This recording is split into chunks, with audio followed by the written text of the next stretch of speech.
सबै कुरा बिर्सेर आज फेरि ती नेताहरूलाई, त्यही गगन थापालाई, त्यही भनौँ न केपी शर्मा ओलीलाई, त्यही शेरबहादुर देउवालाई, त्यही प्रचण्डलाई, त्यही माधव नेपाललाई मात्रै पूजा गरिराख्ने हो भने नेपाली जनता कहिले नेपाली जनताको चेत खुल्ने र नेपालमा नयाँ किसिमको आन्दोलन भएर यस्ता भ्रष्टाचारीहरू, अन्याय अत्याचारीहरू, यस्ता बलात्कारीहरू, यस्ता अपराधीहरूलाई कहिले कारबाही हुने, यो नेपाली जनताले सोच्नुपर्ने विषय बनिरहेको अवस्था मैले देख्दछु। यहाँ के छ त भन्नाले एउटा भारत र चीनको दबाबमा नेपाल बस्नु परिरहेको अवस्था छ। अर्को अहिले थपियो अमेरिकाको दबाबमा बस्नुपर्ने हुन्छ, अर्को पश्चिमा मुलुकको दबाबमा बस्नुपर्ने हुन्छ। यहाँका नेताहरू सबै बाह्य के भन्छ नेताहरूबाट अथवा बाह्य संस्कृतिबाट परिचालित भएकै कारण नेपालमा भयावह स्थिति सिर्जना भइरहेको छ। गणतन्त्रका नायकहरू कस्ता रहेछन् त अहिले देख्नुभयो।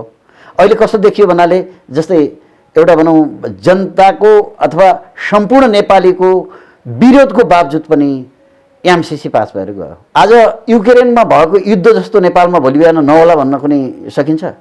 यिनीहरू नै, यी गणतन्त्रवादीहरू भएका व्यक्तिहरू जुन अहिले नेता छन्, यिनीहरूले गरेको कारणले त नेपालमा त भोलि बिहान के भन्छ युक्रेन हुन सक्दैन भनेर कसरी भन्ने? अहिले कसरी भ्रष्टाचार गर्न सकिन्छ, कसरी प्रिन्टिङ प्रेसमा भ्रष्टाचार गर्न सकिन्छ, कसरी सर्प पाल्नको निमित्त 70 करोड हाम्रो झलनाथजीले लिन सकिन्छ, कसरी बाख्रा पालनको निमित्त गगन थापाले 1 अरब रुपियाँ लिन सकिन्छ।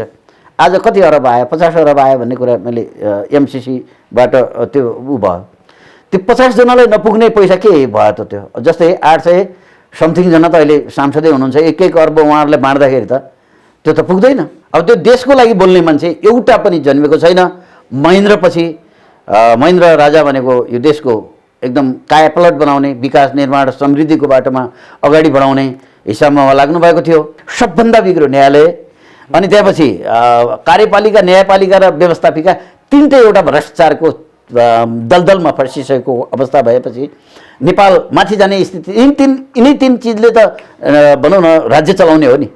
यिनै चिजमा के भन्छ भ्रष्टाचार चरमचुलीमा माथि पुगिसकेपछि, 100%मा पुगिसकेपछि अनि कसरी देशको विकास, निकास, समृद्धि अनि जनताले सुख पाउने बाटाघाटाहरू कसरी भन्ने? एउटा अभिभावक विहीन भयो नेपाल। नेपालमा फेरि राज संस्थाको आवश्यक नेपाली जनताले गरे जस्तो लाग्यो मलाई। नेपालको स्थिति एकदम नराम्रो स्थिति सिर्जना हुँदैछ र मैले राजा किन चाहियो भनेपछि एउटा अभिभावक हुनुपर्छ। यी सबै धेरैवटा डाँगाहरूले खानुभन्दा बरु एउटै डाँगाले खाए ठिक छ। पृथ्वीनारायण शाहलाई सम्मान गर्नुपर्नेमा पृथ्वीनारायण शाहको फोटोमा थुक्ने काम गर्न यो गणतन्त्रले लगायो। यहाँ के छ त भन्नाले कसले कति कमाउने र कसरी? अब अहिलेसम्मका त्यो ट्रेनिङ प्राप्त धेरै थिएनन् स्थानीय निकायका व्यक्तिहरू, अब भ्रष्टाचार गर्नलाई ट्रेनिङ प्राप्त साथीहरूलाई कसरी अगाडि लैजाने, कसरी ल्याउने र देशलाई बर्बाद बनाउने?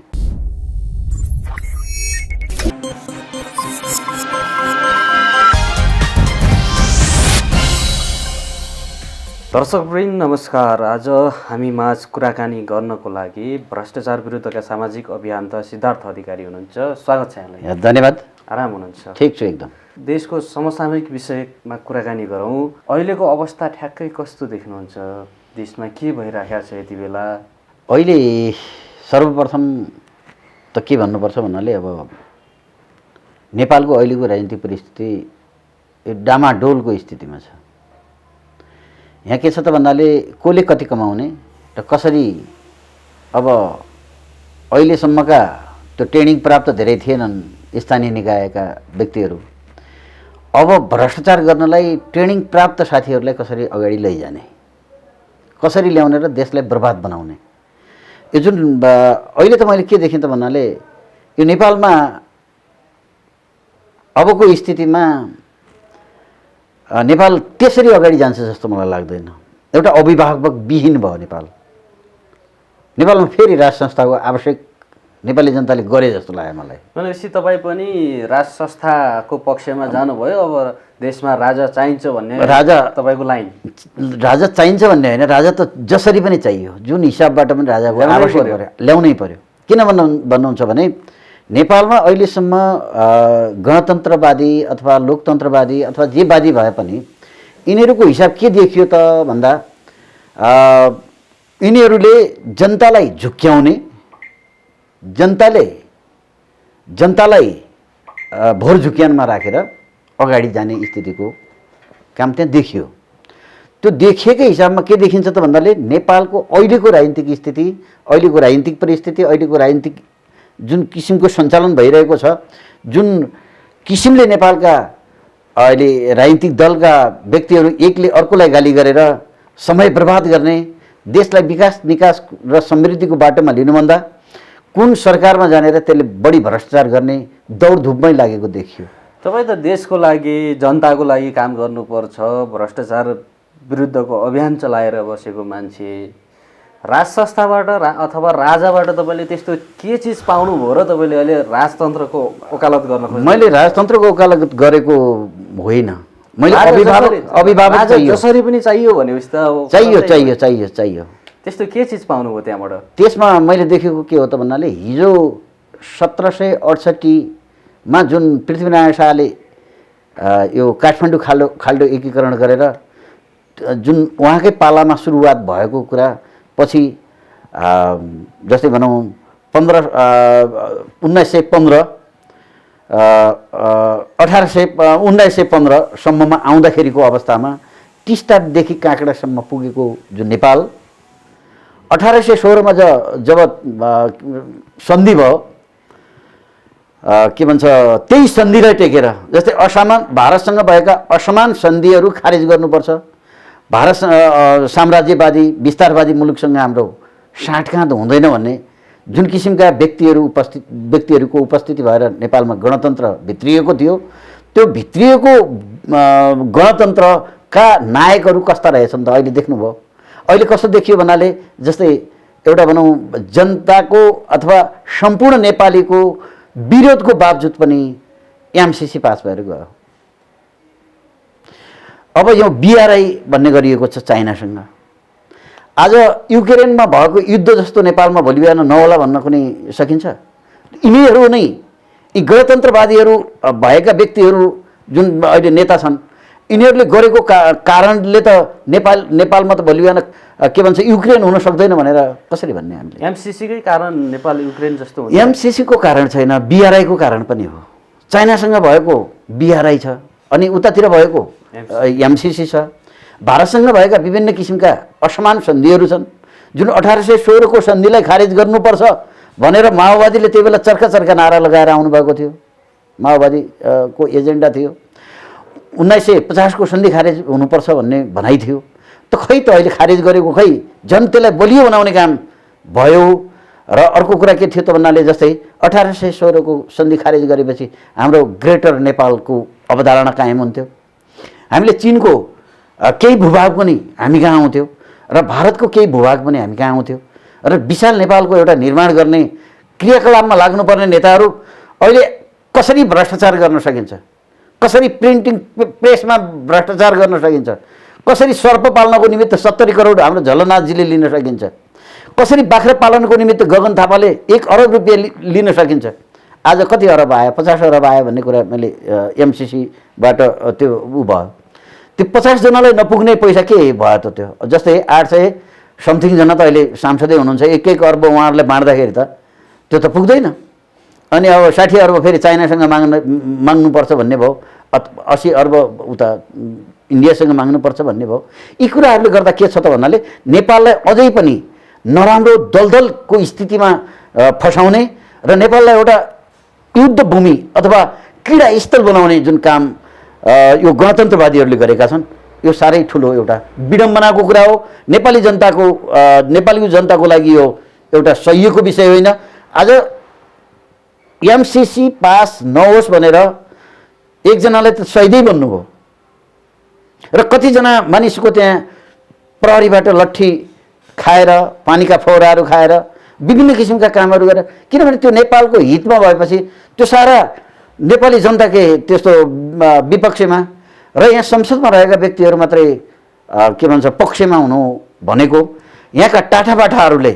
संसदका मान्छेहरू पनि केही दिन अगाडिसम्म त विपक्षमै थिए। यो त पैसा नपाउन्जेल हो, पैसा पाए अनि त्यसपछि पक्षमा गइहाले। गगन थापा पहिला पनि अलिअलि कुरा गरेको मैले सुनेको थिएँ, तर एउटा कुरा के छ भने भीम रावलजीले जुन किसिमको जुन कुरा उठाउनु भयो, एउटा हिम्मत देखाउनु भयो। तपाईँको भीम रावलले पैसा पाउनु भएन? भीमरावजीले पैसा पाएको जस्तो भएन। पैसा पाए त उहाँ पनि बोल्नुहुन्थेन होला सायद, मेरो ख्यालमा लाग्छ है। अब त्यो देशको लागि बोल्ने मान्छे एउटा पनि जन्मेको छैन। महेन्द्र राजा भनेको यो देशको एकदम कायापलट बनाउने, विकास निर्माण समृद्धिको बाटोमा अगाडि बढाउने हिसाबमा उहाँ लाग्नुभएको थियो। त्यहाँपछि पृथ्वीनारायण शाहले एकीकरणको प्रयास गर्नुभयो, त्यहाँपछि थुप्रै एकीकरण गर्नुभयो। बहादुर शाह भए, अब भीमसेन थापा, यस्ता मूर्धन्य व्यक्तिहरू हाम्रो एउटा हामीले बिर्सनै नसक्ने व्यक्तिहरूलाई अहिले सम्मान गरिएको छैन। पृथ्वीनारायण शाहको जुन जन्म जयन्तीको दिनमा बिदा दिइँदैन। यस्तो किसिमको जस्तै अरू त बिदाहरू छन् नि त थुप्रै। एउटा नेपाल एकीकरण गर्ने, जर्ज वासिङटनले अमेरिका एकीकरण गर्नुभन्दा पूर्व नेपालको एकीकरण भएको थियो। जस्तै बिस्मार्कले अथवा गेरिबाल्डोहरूले जुन जर्मन फ्रान्स एकीकरण गर्नुभन्दा पूर्व नै जुन यहाँ एउटा एकीकरण, एउटा राष्ट्रलाई एकीकरण गर्ने काम पृथ्वीनारायण शाहबाट भयो। पृथ्वीनारायण शाहलाई सम्मान गर्नुपर्नेमा पृथ्वीनारायण शाहको फोटोमा थुक्ने काम गर्न यो गणतन्त्रले लगायो। आफ्ना ऐतिहासिक परिदृश्यहरू बिर्सेर गयो भने, ऐतिहासिक विषयवस्तुलाई भुल्दै गयो भने के भन्नुभएको छ एकजना लियो टाल्स्टायले के भन्नुभएको छ भन्नाले ऐतिहासिक परिदृश्य बिर्स्यो भने सब सारा भद्रगोल हुन्छ, सब विनाश हुन्छ, सब सकिन्छ भनेर जुन एउटा इतिहासकारले भन्नुभएको छ, त्यो स्थिति यहाँ लागू भयो। के भयो त भन्दा नेपालको राजनीतिक स्थिति अहिले कस्तो किसिमको छ त भन्दा कसको हातमा भयो? जहाँ पनि जानुहोस् खाने काम बाहेकको कोही गर्दैनन्। म धेरै ठाउँमा पुगेको छु, म यही विषयमा पनि थुप्रै ठाउँमा घुमेको छु। नखाएर कुनै व्यक्तिले पनि काम गर्ने पक्षमा जाँदैन र अहिले यस्तो किसिमको भ्रष्टाचार छ। भ्रष्टाचार गर्ने मान्छे नै ठुलो, त्यसलाई सम्मान गर्नुपर्ने, त्यसलाई हामीले नमस्कार गर्नुपर्ने, त्यसलाई सलाम ठोक्नुपर्ने, त्यसलाई अघि पछि राज्यका सुरक्षा निकायहरूलाई लगाएर त्यो भ्रष्टाचार गरेको पैसा उनीहरूको बनाउन निवाससम्म पुर्याउनु पर्ने जुन काम भइरहेको छ, यसले गर्दा नेपाल निकै तल्लो लेभलमा अहिले खस्किरहेको छ। नेपाली जनताहरूले जुन किसिमको दुःख पाइरहेका छन्, अझै दुःख पाउने स्थितिमा छ। महँगी यस्तो चरमचुलीमा पुगेको छ, मान्छेले किनेर खाने सम्भावना पनि छैन। हामी कहाँ हरेक ठाउँमा भ्रष्टाचार हुन्छ देखिन्छ। म घुमेर आएको छु भन्नुहुन्छ, भ्रष्टाचार भएको देख्नुहुन्छ पनि, भ्रष्टाचार विरुद्धको अभियान पनि चलाउनुहुन्छ। अनि तपाईँले त्यो भ्रष्टाचारलाई रोक्न किन नसक्नु भएको? यहाँ अहिले के छ त भन्नाले अपराधीहरूको बहुमत छ। अपराधीहरूको बहुमत भएको कारणले हामीले गर्न सक्ने स्थिति किन रहँदैन त भन्दा यहाँ मासु भात पकाइदिनु। मैले चितवनमा अस्ति गएको थिएँ, टिकौलीमा हाम्रा गगन कुमार थापा त्यहाँ जानुभएको रहेछ। त्यहाँ बिहान मासु र भात पाकेको थियो। त्यो मानिस यति थियो कि भनेर साध्य भएन। पछि गगन थापाले त्यही भाषण गर्नुभयो कि मान्छे देख्दाखेरि अहिले सबै रत्ननगर मेरै होला जस्तो हो, हाम्रै काङ्ग्रेसकै होला जस्तो भयो, भोलि भोट दिँदाखेरि आउँदैनन् भन्ने हिसाबमा जुन छ नि, यो नेपाली जनतामा पनि कहीँ न कहीँ चुकेका छन्। नेपाली जनता खाना पायो भने हिँडिहाल्ने, त्यहाँ बोलिहाल्ने, गइहाल्ने त्यो स्थिति सिर्जना भएकै कारणले के छ त भन्दा जो भनौँ न हरेक ठाउँमा भनौँ न त्यसलाई यो भ्रष्टाचार रोक्नको निमित्त धेरै ठुलो हामीले एक्सर्साइज गर्नुपर्ने हुन्छ र त्यो एक्सर्साइज गरिराखेका पनि छौँ, हामीले सुरुवात गरे पनि छौँ। अब एकैचोटि सबै कुराहरू साम्य हुँदैन, किन भन्नाले त यहाँ सबै संयन्त्र अहिले मात्रै गरेर त भएन नि त। यस्तो सुरुवातको कुरा पनि होइन, हामीले जनचेतना अभिवृद्धि गर्ने कामहरू पनि हामीले गरेका छौँ। किनभने सबैलाई चाहिने हो यो नेपाल, एउटालाई मात्र चाहिने होइन, एउटाले मात्रै रोकिने पक्षमा हुँदैन। भ्रष्टाचार रोक्नका निमित्त विभिन्न देशमा ठुल्ठुला युद्धहरू भएका छन्, विभिन्न ठुल्ठुला के भन्छ आन्दोलनहरू भइरहेका छन्। अब त्यो के छ त भन्नाले हाम्रो नेपालमा त्यो छैन। अलिकति नेपाली जनता सचेत नभएकै कारण हुनसक्दछ, मेरो ख्यालमा लाग्दछ।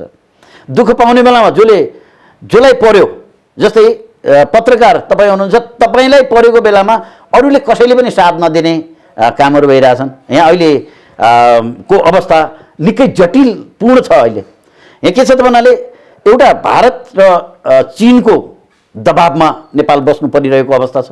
अर्को अहिले थपियो अमेरिकाको दबावमा बस्नुपर्ने हुन्छ, अर्को पश्चिमा मुलुकको दबावमा बस्नुपर्ने हुन्छ। यहाँका नेताहरू सबै बाह्य के भन्छ नेताहरूबाट अथवा बाह्य संस्कृतिबाट परिचालित भएकै कारण नेपालमा भयावह स्थिति सिर्जना भइरहेको छ। अब यतिकै हेर्ने हो भने अब यहाँ युक्रेन नबन्ला भन्न म सक्दिनँ। कुनै बेला हामीले ठुल्ठुला बम वर्षा हुन्छ, यहाँ बम वर्षाको स्थिति ल्याउनको निमित्त यहाँका अहिले संसदमा रहेका, सरकारमा रहेका, प्रतिपक्षमा रहेका सबैजना मिलेपछि त के लाग्छ र अहिले सारा एमाले छ, म तै पनि एमाले, मै पनि एमाले, गगन थापा काङ्ग्रेस, अब यो सबै नेपाली एक काङ्ग्रेस भइसक्यो भन्ने छ। अब हामी जित्छौँ भनेर माओवादीले भनिरहेछ, अर्को समाजवादी त्यस्तै भनिरहेछ, तराईवादी पार्टीहरू त्यस्तै भनिरहेछन्, राप्रपा त्यस्तैमा कुर्लिरहेछ। त भनेपछि यो स्थिति साम्य बनाउनको निम्ति सबै अहिले को छ र स्वतन्त्र नागरिक? नेपालमा स्वतन्त्र नागरिकै जनतै छैन नेपालमा। जति छन् सबै पार्टीका कार्यकर्ता बनाएर पार्टीले यो भनौँ न विदेशीको डिजाइनमा पार्टीले हुन स्वतन्त्र मान्छे हुनुपर्छ 80%, 20% मात्रै कार्यकर्ता र त्यो नेताहरू हुनुपर्नेमा यहाँ त 80% होइन 90%, 90 नै होइन 100% नै भनौँ न, 99% भनौँ, कोही एक आधा कोही होला स्वतन्त्र व्यक्ति। तर स्वतन्त्र व्यक्ति नै छैन नेपालमा। नेपालमा जनतै छैनन्, नेपालमा सबै कार्यकर्ता। एउटा न एउटा पार्टीमा लाग्नुहोस् भनेर एउटा बुटवलको एउटा सानो घटना थियो, त्यसमा उनलाई सहयोग गरे बापत हाम्रो पार्टीमा आउनुपर्छ भनेर दबावपूर्ण तरिकाले उहाँलाई बोलिएको रहेछ। त अनि के हुन्छ त भन्नाले भ्रष्टाचार विरोधी हामी विरोधी कुराहरू गर्छौँ अनि हामीलाई विभिन्न प्रशासनहरूबाट विभिन्न ठाउँहरूबाट वकिलले एउटाले के भनेछ भने यो त पढेकै होइन, लेखेकै होइन, केही गरेकै होइन, होइन यो त गाली गर्दो रहेछ बेसरी यताउता। हामीले भ्रष्टाचार गर्न पाउनु पर्ने हाम्रो अधिकार। अब त्यो सरकारी वकिलका काम के हुँदो रहेछन् भने तपाईँले कुरै बुझ्नु भएन, कुरा बुझ्नुको लागि उनीहरूलाई पैसा दियो भने कुरा बुझ्दो रहेछन् क्या। कुरा बुझ्ने मान्छेले पैसा दिइहाल्छ, नबुझ्ने मान्छेले पैसा दिँदैन भनेर तपाईँ त कुरै बुझ्नुहुन्न भनेर एकजना विमल पन्थी उहाँ भैरवाको एकजना सरकारी वकिल हुनुहुनेछ, उहाँले नै भन्नुभएछ। यस्ता यस्ता किसिमका अब यहाँ के छ त भन्नाले सबभन्दा बिग्रो न्यायालय अनि त्यसपछि कार्यपालिका, न्यायपालिका र व्यवस्थापिका तिनटै एउटा भ्रष्टाचारको दलदलमा फँसिसकेको अवस्था भएपछि नेपाल माथि जाने स्थिति यिनै तीन चिजले त भनौँ न राज्य चलाउने हो नि। यिनै चिजमा के भन्छ भ्रष्टाचार चरमचुलीमा माथि पुगिसकेपछि 100%मा पुगिसकेपछि अनि कसरी देशको विकास, निकास, समृद्धि अनि जनताले सुख पाउने, बाटाघाटाहरू कसरी भन्ने? खानेपानी छैन। अहिले मेरो ट्याङ्कर आउँदैछ, त्यो ट्याङ्करवालाले पनि 10 चोटि के भन्छ आउँछ भनेर उ गर्यो। अब यस्तो किसिमको यहाँ पनि खानेपानी छैन, खानेपानी पाइएको छैन, खानेपानी पनि छैन। अब के भन्छ बिजुली नि त मेलम्चीको पानी आउँदैछ अरे, अब आउँछ मेलम्ची आउँछ। अब यो अहिले उता कोशी ल्याउँछन्, गण्डकी ल्याउँछन्, अब कर्णाली पनि यहीँ ल्याउने होलान्। अब यिनीहरूका बोली त बडा ठुल्ठुला हुन्छन्, यिनीहरू बडा ठुला कुरा गर्छन्, सबै पानी घुमाइदिन्छौ भने भन्छन्, भन्न त भन्छन् नि, भनेर के गर्ने? त्यो त अर्थ छैन नि। अर्थ नभएको कुरा 26-27 वर्षमा एकचोटि आएको थियो, फेरि त्यही पनि गइहाल्यो। कुन कस्ता किसिमका चिड चोरेर पास भएका इन्जिनियरहरू राखेका हुन्, त्यो अलिकति भनौँ न त्यसको सबै कुरा डिपिआर गरे हुन्छ। त्यत्रो खरबौँ खरब रुपियाँ के भन्छ त्यो खर्च गरेर ल्याइएको मेलम्ची अब एकै दिनको पानीले, एकै दिनको बर्सातले त्यहाँ लगेर गयो। त्यस कारणले नेपालको स्थिति एकदम नराम्रो स्थिति सिर्जना हुँदैछ। र मैले राजा किन चाहियो भनेपछि एउटा अभिभावक हुनुपर्छ। यी सबै धेरैवटा डाँगाहरूले खानुभन्दा बरु एउटै डाँगाले खाए ठिक छ। धेरैवटा डाँगाहरूले खान अलिकति के भयो भन्नाले नेपालको सबै अहिले भनौँ न साधारण बजेट मात्रै कस्तो हिसाबले वितरण हुन्छ। जस्तै अरू बजेट जान्छ साधारण भनौँ विकास खर्चको बजेट छँदै छैन, सबै साधारण बजेटमा जान्छ, विकास खर्चमा जाँदै छैन। के छ त्यही गएको खर्च पनि भ्रष्टाचार नभएसम्म उनीहरूले योजना पासै गर्दैनन्, योजनै दिँदैनन्, योजनै सम्झौता गर्दैनन्। त भनेपछि निकै किसिमको भ्रष्टाचार निकै बढेको छ। अब विभिन्न किसिमका इन्टरनेसनल जुन संस्थाहरूले मूल्याङ्कन गर्दाखेरि पनि नेपाल भ्रष्टाचारको चरमचुलीमा पुगिसकेको स्थिति देखाएको छ। यो एकदम नेपालका लागि, नेपालीका लागि र नेपालको सार्वभौम सत्ताका लागि, नेपालको प्रभुसत्ताका लागि एकदम ठुलो घातको विषय हो भन्ने मलाई लाग्छ। अब अहिलेको अवस्थामा देशमा महँगी बढिरहेको छ, एकदमै बढेको छ। सर्वसाधारण मान्छे त बस्न नसक्ने अवस्था छ। कसैलाई पनि फुर्सद छैन कि मँगीको बारेमा आवाज उठाउन। होइन खास यो किन होला? उनीहरूलाई मँगियो के आपत परेर, मन्त्रीलाई मँगियो के आपत पऱ्यो? उनीहरू अरबौँ रुपियाँ भ्रष्टाचार गरेका छन्। अरबौँ रुपियाँ भ्रष्टाचार गर्ने मन्त्रीलाई अनि त्यहाँ यो के भन्छ महँगीको बारेमा ठुलो कुरा के भयो? मन्त्री हुनलाई त जनता पनि त चाहियो नि। जनतालाई किन्छन् उनीहरूले, पैसा जम्मा गरेका छन् अनि त्यही पैसाले किन्छन्। अनि किने भोटमा उनीहरूले विकास निकास र समृद्धि गर्नुपर्छ भन्ने जस्तो पनि उनीहरूलाई लाग्दैन। किनभने आज 1 अरब रुपियाँ खर्च गरेका छन् भने 20औँ अर्ब 30औँ अर्ब 1 खरब रुपियाँ उनीहरूले नकमाएसम्म जनताको विकास निकास र समृद्धि किन गर्नु पर्यो भन्ने विषयमा उनीहरू गइरहेका छन्। एउटा मैले महत्त्वपूर्ण कुरा मैले के भन्दैछु त भन्नाले नेपालमा यस्तो किसिमको यस्तो एउटा कमजोर स्थितिमा रहेको नेपाल योभन्दा अगाडि पनि थिएन। यो के भन्छ ब्रिटिस इस्ट इन्डिया कम्पनीसँग जुन 1815मा जुन किसिमको होइन 1915मा जुन किसिमको सन्धि भयो त्यो बेला पनि यस्तो किसिमको कमजोर थिएन। किनभने हामीले जितेका भूभागहरू बरु हामीले हारेका थियौँ। हाम्रो नेपालको भूमि त्यो बेला पनि गएको थिएन भनौँ न।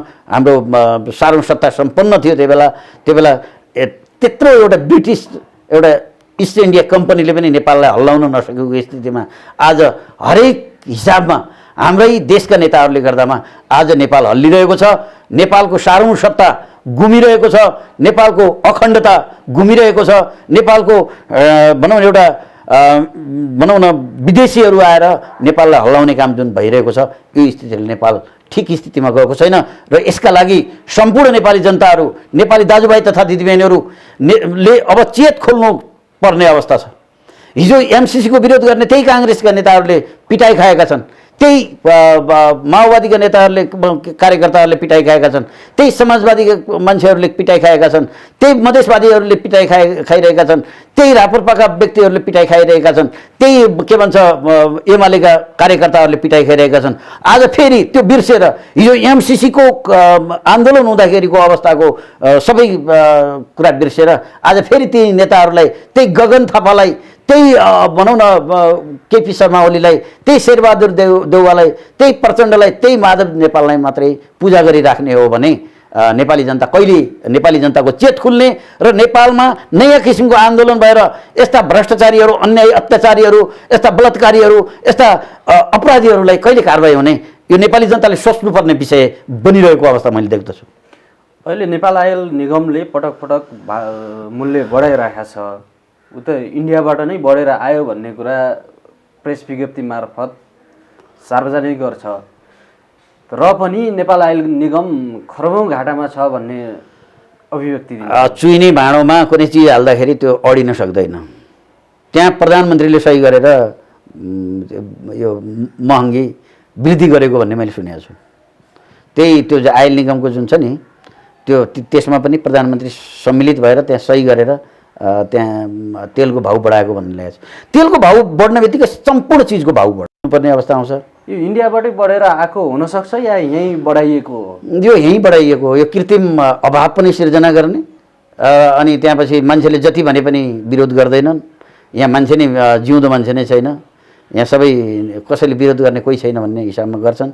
अनि विरोध गरे भने पनि आफ्नै कार्यकर्ताहरूलाई उचाल्छन्, आफ्नै विद्यार्थी सङ्गठनहरूलाई उचाल्छन् र अनि देशको के भन्छ जुन ढुकुटी छ यसलाई रित्याउने काममा त्यही प्रधानमन्त्री, सरकार, यी भनौँ व्यवस्थापिका, न्यायपालिका, कार्यपालिका तिनटै चिज लाग्छन् अनि देशको ढुकुटी रित्याउँछन्। देशलाई एकदम टाट पल्टाएर नेपाललाई समाप्त बनाउने स्थितिमा अहिले लागिरहेको स्थिति देखिन्छ। अबले हामी अलिकति थोरै अहिलेको चर्चाको विषय बनेको प्रकाश सपुतले ल्याएको पीर गीत यहाँले हेर्नुभयो? हेरेँ। कस्तो लाग्यो? एकदम राम्रो भएको। यहाँ तिनीहरूले त्यो मात्रै देखाएको छन्। एक ठाउँमा विरोध गर्ने मान्छेहरू त मैले धेरै देखेँ, तर त्यस्तो स्थिति त हजारौँ लाखौँमा छ। आज नेपाली महिलालाई विदेशमा लिएर के भन्छ बाध्यतावश यौन धन्दा गर्ने कामबाट रोक्न पर्दैन सरकारले। सरकारमा त यिनीहरूको बोलवाला छ नि त। अहिले प्रचण्डजीको बोलवाला छैन, माधव नेपालजीको बोलवाला छैन, काङ्ग्रेसको शेरबहादुर देउवाको बोलवाला छैन, अनि केपी शर्मा ओलीको बोलवाला छैन। प्रतिपक्षमा हुनुहुन्छ, उहाँले आवाज उठाउन सक्नुहुन्न। अनि एउटालाई गाली गर्दाखेरि अर्को हाँस्ने। शर्मा ओलीले त समर्थन गर्नुभएको छ। समर्थन गर्ने त काम त्यही हो नि, ऊ अर्कालाई के भने आफ्नो विपक्षीलाई गाली गर्दाखेरि अर्को त खुसी हुनु स्वाभाविक हो, राम्रो कुरा हो। यो चाहिँ के सत्ता पक्षमा हुँदा सत्ता पक्षले चाहिँ गाली गर्नुपर्ने, प्रतिपक्षमा हुनेहरूले चाहिँ समर्थन गर्नुपर्ने अवस्था छैन त्यो अहिले प्रतिपक्ष र सत्ता पक्ष, त्यस्तै देखिरहेको छ। सत्ता पक्ष र प्रतिपक्ष त म देख्दैन। यिनीहरू मिलेर खाने बेला एक भइहाल्ने, हिजोका भ्रष्टाचार गर्ने बेला एक भइहाल्ने। हिजोका दिनहरूमा पनि यस्ता गीतहरू आइरहेका थिए। पशुपति शर्माले निकाल्नु भएको थियो लुट्न सके लुट भन्ने, लुटिरहेछन् नि। त्यो गीत प्रतिबन्ध लगाउन मुख्य भूमिका तत्कालीन प्रधानमन्त्री केपी शर्मा ओलीकै होला सायद हो। उहाँले अब त्यति बेला त्यो गीत प्रतिबन्ध लगाउनु भयो। अहिले प्रतिपक्षमा हुँदा माओवादीको विषयमा, माओवादीको बारेमा गीत आउँदा उहाँ हाँस्नुहुन्छ, त्यो एउटा के समर्थन गरिराख्नु भएको छ। त्यस्तै अर्को बाबुराम भट्टराईले पनि अहिले त्यो गीतको एकदम समर्थन गर्नुभएको छ। हो त आफै बदमास भएपछि बदमास त्यो उहाँले पनि प्रधानमन्त्री हुने बेला उहाँको बारेमा पनि त्यस्तै एउटा गीत आएको बेला पुरै कहीँ पनि बज्न नदिने गरेर प्रतिबन्ध गराउनु भएको थियो। यो शैली हिटलर शैली हो। हिटलर शैली यिनीहरूले अपनाउन खोज्छन्, तर हिटलर शैली सफल हुँदैन। यिनीहरूको शैली नेपालमा अहिले के बुझेका छन् भन्नाले हिटलर शैली नै लगाउँ भन्ने हुन्छ प्रधानमन्त्री हुने बित्तिकै। आज प्रचण्डको बारेमा अथवा जनयुद्धको बारेमा अथवा माओवादी केन्द्रको विपक्षमा, कहिले एमालेको विपक्षमा, कहिले काङ्ग्रेसको विपक्ष, यिनीहरूलाई किन मान्छेले गालामा अथवा कहिले जुत्ता हान्ने, कहिले चप्पल हान्ने, कहिले थप्पड हान्ने किन गर्छन् भने यिनीहरू सही मान्छे भयो भने अहिले त्यति के भन्छ सुरक्षा लिएर किन हिँड्नुपर्छ उहाँहरूले? जनताको मान्छे भएपछि, जनताको लागि यिनीहरूले काम गरेको भए, यिनीहरूले जनताका पक्षमा काम गरेको भए, यिनीहरूले राष्ट्रिय स्वाधीनताको लागि काम गरेको भए, अखण्डताको लागि काम गरेको भए, यिनीहरूले हाम्रो प्रभुसत्ता हामीसँग छ बाहिर छैन भन्ने भएको भए, एकचोटि बाबुरामले त हाम्रो प्रभुसत्ता हामी कहाँ छैन, हामी कहाँ साँचो भने के हो प्रभुसत्ता हो, प्रभुसत्ता हामी कहाँ छैन, सार्वभौम सत्ता हामी कहाँ छैन, विदेशीसँग छ भनेर यहीँ बसेका गणतन्त्र आइसकेपछि भएका प्रधानमन्त्रीहरूले राष्ट्रपतिले भनेको कुरा छ, त्यो चान्चुने विषय छैन। प्रभुसत्ता हामी कहाँ छैन भने, प्रभुसत्ता विदेशीहरूसँग छ भने, साँचो विदेशीहरूसँग छ भने किन यहाँ नोकर हुनको निमित्त प्रधानमन्त्री हुने भनेको? अबको तपाईँको बटम लाइन भनेको अब गणतन्त्र फाल्नुपर्छ, राजतन्त्र ल्याउनुपर्छ। यस्तो छ, गणतन्त्र त उहाँहरूले नै फ्याँक्दै हुनुहुन्छ। प्रचण्डजीले मैले गणतन्त्र ल्याएँ भनेर कुर्लेर हिँड्नुहुन्छ नि। गणतन्त्र आइसकेपछि त गणतन्त्र लेभलको काम गर्न सक्नु पर्यो नि। अनि ओलीजीले मैले हो गणतन्त्र हामीले ल्याएको भन्नुहुन्छ, उहाँले गणतन्त्र संरक्षण गर्न सक्नु पर्यो नि। अनि राजालाई फ्याँकेर मात्र, एउटा व्यक्तिलाई फ्याँकेर यहाँ लाखौँ राजा भएर लाखौँ राजाले लुट्ने अनि लाखौँ यहाँ अरू जनतालाई विभिन्न किसिमका दुःख र दर्दहरू मात्रै थप्दै जाने हो भने बरु एउटै सेतो हात्ती पालौँ न। धेरै थुप्रै किसिमका सियालहरू किन चाहियो त? सियालहरू पाल्नै पर्यो। तर सियाल नपालौँ, बाघै पालौँ, एउटा अलिकति सो पनि हुन्छ होइन। मैले त्यो भन्दा पनि अहिले यिनीहरू विदेश गएर यिनीहरूले पाएको जुन विदेशी स्वागत र त्यो बेला राजा गएर पाएको विदेशी स्वागत मात्र हेरौँ न, अरू किन हामीले धेरै उनी गर्नुपर्ने, आकलन नै गर्नुपर्दैन। म बाध्यता भएर म 2046 सालमा दैलेखमा कालो झन्डा निकालेर यो पञ्चायतको विरुद्ध, यो राज संस्थाको विरुद्ध लड्ने मान्छे हो। मलाई पनि आज त्यत्तिकै मैले राजा ठिक छ भनेर भन्नुपर्ने अवस्था मलाई सिर्जित भएको होइन। यिनीहरूका क्रियाकलाप देखेर, यिनीहरूका जुन गलत हरकत देखेर, यिनीहरूका गलत संस्कार देखेर, यिनीहरूका गलत संस्कृति देखेर, यी गलत जुन किसिमका यिनीहरूका विचारहरू छन्। अब आज साँच्चै के भन्ने हो भने तपाईँ यो सार्वजनिक सञ्जालमा हामी हेरौँ, ओलीले प्रचण्ड माधवलाई बाहेक अरूलाई गाली नगर्ने, अनि गगन थापा र अरू काङ्ग्रेसहरू, अरू त बोल्न पनि जान्दैनन् त्यति, गगन थापा अलि बोल्न जान्ने मान्छे हुन् अथवा विश्वप्रकाशजी हुन्, कङ्ग्रेसमा अरू बोल्न जान्ने मान्छे छैनन्, कोही छैन। हाम्रो रामशरण महतजीले अब भनेको अब यहाँ कति मैले सामाजिक सञ्जालमा पनि हामीले देखिरहेका थियौँ। त्यस कारणले गगन थापा र उहाँहरू जमिनमा आफै 1 अरब रुपियाँ लिएर बाख्रा पाल्छु भनेर बिचरा हाम्रो केशव स्थापितजीले मेरो बाख्रो खै भनेर भन्नुहुन्छ होइन।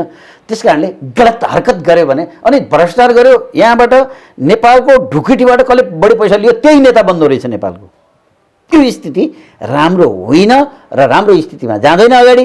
हामीले त अब आवाज उठाउने हो, हामीले बोल्ने हो। बोल्दाखेरि जनता सचेत हुनु पर्यो र यिनीहरूका विरुद्ध जस्तै अब आसन्न निर्वाचन हुँदैछ। अब त्यो निर्वाचन हुने स्थितिमा मानिसहरूले अपनाउनु पर्ने विधिहरू र यिनीहरूलाई जुन किसिमका व्यक्तिहरू छन् ती व्यक्तिहरूलाई नेपाली जनताले भनौँ न भोट नदिएर कारवाही गर्ने कि अथवा त्यहाँ भोट माग्न गएपछि त्यो खुट्टा सुट्टा भाँचेर के भन्छ कारवाही गर्ने कि त्यो काम चाहिँ आफ्नै कार्यकर्ताले गर्नु पर्यो। गगन थापा किन त्यो चितवन गएको बेला त्यही काङ्ग्रेसहरूले छोडे त्यहाँ किन छोडे? त्यहाँ समात्नु पर्थ्यो, त्यहाँ स्पष्टीकरण माग्नु पर्थ्यो, त्यहाँ भन्नु पर्थ्यो कि तपाईँले अब ओल्ड बोइङको ऊ रहेछन् डाइरेक्टर के भन्छ सदस्य रहेछन्, ल हेरौँ। अब भनेपछि देश बेच्नको निमित्त फेरि अर्को गगन थापा हिजो बिपीले बेचे, हिजो मातृका प्रसादले बेचे, हिजो गिर्जाले बेचे, हिजो टनकपुर सन्धि भयो, हिजो अन्य सम्झौताहरू भयो, हिजो सबै उद्योग धन्दाहरू बेचियो, हिजो सबै सारा चिज गरिसके पनि अझै नेपाली काङ्ग्रेसको भनेर पछाडि लाग्छन् भने त्यो नेपाली जनता होइनन्। त्यो नेपाल विरोधी व्यक्तिहरू मात्र नेपाली काङ्ग्रेस भन्छन्, माओवादी भन्छन्, एमाले भन्छन् र अन्य पार्टीका भन्छन् भने ती नेपाल विरोधी नै हुन् भन्ने मलाई लाग्छ। नेपाली जनतालाई मैले यही कुराहरू मैले भन्न चाहेँ। हस्, हामी कुराकानीको अन्त्यमा पनि छौँ। अन्त्यमा तपाईँलाई मनमा लागेका केही कुराहरू? अब मनमा लागेका कुराहरू 2-4वटा अझै महत्त्वपूर्ण छन्। निर्वाचन आइरहेको छ। निर्वाचनमा सम्पूर्ण नेपाली जनता मिलेर जुन भ्रष्टाचार गर्ने, जुन अन्याय गर्ने, अत्याचार गर्ने जुन व्यक्तिहरू छन् उहाँहरूबाट एकदम सचेत रहेर मतदान गर्नु होला। म त कुनै पनि पार्टीमा लाग्दिनँ। म किनभने कुनै पनि पार्टीमा राम्रो मान्छे नदेखेको कारणले, जस्तै राजा चाहिन्छ भने म राप्रपामा लाग्दिनँ। किन लाग्दिनँ भने त्यहाँ गतिला मान्छेहरू छैनन् एउटा पनि। त्यहाँ पनि लुटा फटा चोर डाँगा फटाहरू छन्। माओवादीमा त्यस्तै चोर लुटा फटा डाँगा फटाहरू सबै छन्। त्यहाँ एमालेमा त्यस्तै छन्, काङ्ग्रेसमा त्यस्तै छन्। म कुनै पार्टीमा पनि लाग्दिनँ, म कुनै पार्टीलाई मतदान पनि गर्दिनँ। र नेपालको सार्वजनिक सत्ता बचाउने हो भने एउटा आन्दोलनको तयारीको हामीले थालनी गर्नुपर्छ भन्ने लाग्छ। र सम्पूर्ण नेपाली दाजुभाइ तथा दिदीबहिनीहरूलाई अब मैले भनौँ न यो नववर्ष पनि आउँदैछ 2069, अब त्यसको लागि 79, अब त्यसको लागि पनि मैले सबैलाई एउटा नयाँ वर्षको शुभकामना, अग्रिम शुभकामना दिन चाहन्छु। धन्यवाद। हस्, धन्यवाद।